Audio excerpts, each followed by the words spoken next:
Bonjour à tous. Il nous est tous arrivé de nous retrouver dans notre vie, dans un carrefour qui amène à plusieurs directions et on ne sait pas quel chemin choisir, quel chemin va nous amener la solution. Aujourd'hui, nous allons voir comment trouver la solution, quelle est toujours la bonne direction à travers la paracha de la semaine, Béchalach.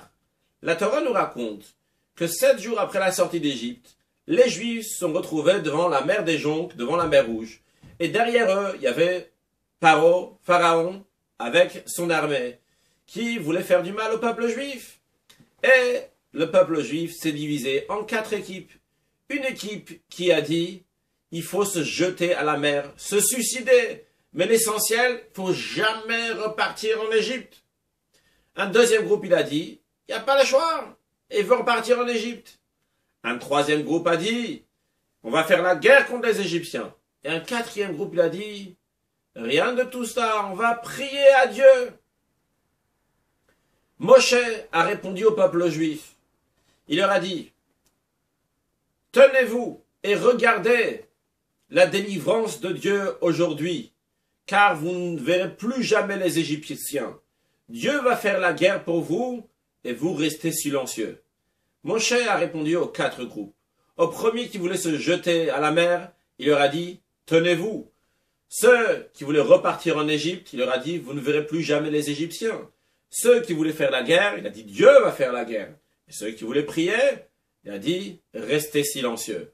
La question qui se pose, on peut comprendre que c'est pas bien de se suicider, il ne faut pas repartir en Égypte. Mais qu'est-ce qu'il y a de mal de combattre contre les Égyptiens et à plus forte raison de prier à Dieu?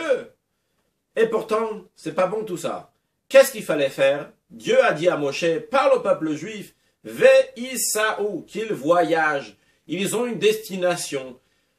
Ils sont partis d'Égypte pour aller recevoir la Torah au mont Sinaï. Le mont Sinaï est devant eux. Qu'ils avancent. En effet, Nachshon a avancé dans la mer. C'est devenu très dangereux jusqu'à qu'il y ait eu un miracle. La mer s'est ouverte et à ce moment-là, tout le peuple juif a traversé la mer. Et la suite, vous la connaissez. Quelques semaines plus tard, ils sont arrivés au pied du mont Sinaï et ils ont reçu la Torah. Mais il faut comprendre notre question, pourquoi c'est mauvais de prier ou bien de faire la guerre contre les Égyptiens? Bien pour cela, voyons cela dans le sens spirituel des choses. Tous les jours, on doit sortir de notre Égypte, dans le sens de notre étroitesse, aller vers la largesse, aller vers le don de la Torah. Mais sur le chemin, il y a des pharaons, il y a le monde qui nous dérange et qui nous empêche. Et il y a 4 points de vue. Quoi faire avec ce monde? Le premier point de vue, c'est de se jeter dans une mer de Torah, une mer de prière, une mer de teshuva, de se rapprocher de Dieu, faire une barrière entre moi et le monde. Je m'enferme, je me réchauffe. Et Pharaon et les Égyptiens se trouvent ailleurs. Le monde se trouve ailleurs. Moi, je suis dans ma bulle. Imaginons qu'il fait froid dans la pièce. Eh bien, je peux mettre un manteau en fourrure, comme ça j'ai bien chaud, tout va bien pour moi. Mais qu'est-ce qui se passe avec les autres qui sont autour? Ah, c'est pas grave, j'y peux rien. Qu'est-ce que je vais faire déjà? C'est vrai que je peux allumer un feu, mais je vais réchauffer juste 2, 3. Je peux pas, c'est pas possible. Il vaut mieux que je m'occupe de moi-même. Ce juif-là aussi, il décide de s'enfermer dans sa Torah. Il dit, rapprocher d'autres juifs du judaïsme. Je ne pourrais pas rapprocher tout le peuple juif du judaïsme. Donc, je ne ferai rien. Une deuxième option, c'est ceux qui disent, on va retourner en Égypte, on va retourner en esclavage. Oui, c'est vrai, il n'y a pas le choix. Je suis né juif. Et il faut faire la religion. Dieu l'a demandé d'étudier la Torah, de faire les mitzvot. Je vais faire, il se lève le matin, ah, c'est l'heure, je vais faire la prière. C'est le moment de Shema, je vais faire le Shema. Ah, je mange, je fais une bénédiction, je fais une bénédiction. Mais il n'y a aucune vitalité, aucune énergie, aucun plaisir de cela. Il faut faire Shabbat, il faut donner l'éducation à nos enfants.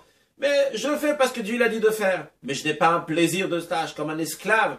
Je repars en Égypte. Il est bien, dans un milieu religieux, bien sûr, même s'il faut se déplacer pour aller faire quelque chose d'autre pour un autre. Il se déplacera si c'est pas trop loin. Mais de là, avoir un plaisir, ça, il n'a pas de plaisir.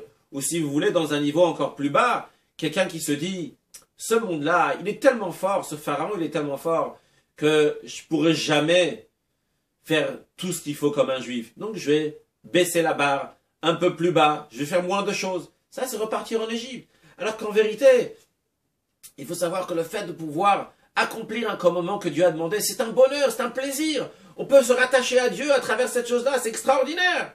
Mais ce juif-là, il est dans son Égypte. Après, une troisième équipe, ceux qui disent, on va aller faire la guerre. C'est bien, c'est vrai, ils ne baissent pas les bras devant les Égyptiens. Au contraire, ils ont du courage, ils sont sûrs que comme il ne faut pas repartir en Égypte, ils vont réussir à vaincre les Égyptiens. Donc c'est pas logique, les Égyptiens sont beaucoup plus forts. Ils ont un grand courage. Et pourtant, eux aussi, ils sont pas bons. Tu as de l'énergie pour aller vers le don de la Torah. Qu'est-ce que tu fais avec ton énergie? Faire la guerre? Il y a une direction, qu'il faut suivre. De même, le quatrième groupe, on dit, on va prier à Dieu. C'est vrai, tu vas prier, mais un instant, Dieu ne veut pas que tu donnes tout sur son dos. Dieu t'a mis dans un monde matériel où toi, tu as à faire des choses.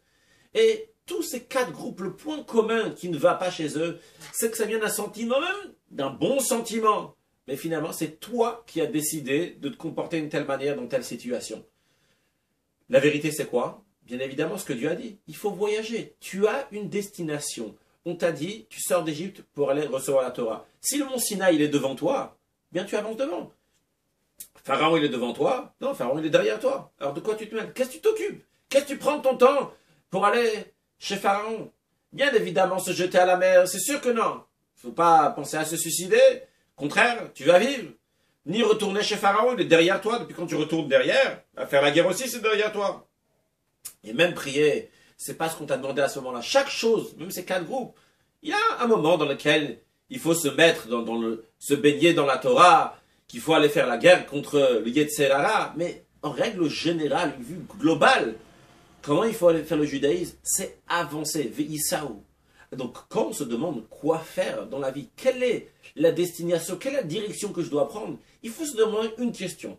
Est-ce que cela va rajouter dans le judaïsme à moi et à mon entourage, oui ou non? Si la réponse elle est que ça va avancer, je vais pouvoir continuer, moi, et mettre des autres avec moi dans ce chemin-là, la réponse elle est, vas-y, c'est la bonne direction. Si c'est une direction de suicide, de retourner en Égypte, de faire la guerre contre les Égyptiens, même de prier, mais tout ça, ça ne va pas amener, eh bien, dans le monde entier, pour moi et pour les autres, eh bien, ce n'est pas la bonne direction. Dieu il te dit, veïsaou, avance dans le chemin, dans la direction, c'est vrai, il n'y a pas de logique. Tu fais ce que Dieu il te demande de faire, et sans aucun doute, par ça qu'on va aller dans la bonne direction, eh bien, on va sortir totalement de notre Égypte, et à tel point que, comme ça s'est passé, la terre, Afariam le Yabasha, la mer est devenue en terre sec, ce qui veut dire sèche, qui veut dire que même ce qui est caché, le dévoilement divin qui est dans la nature, qui est caché, se dévoile et tout le monde voit que le monde aussi,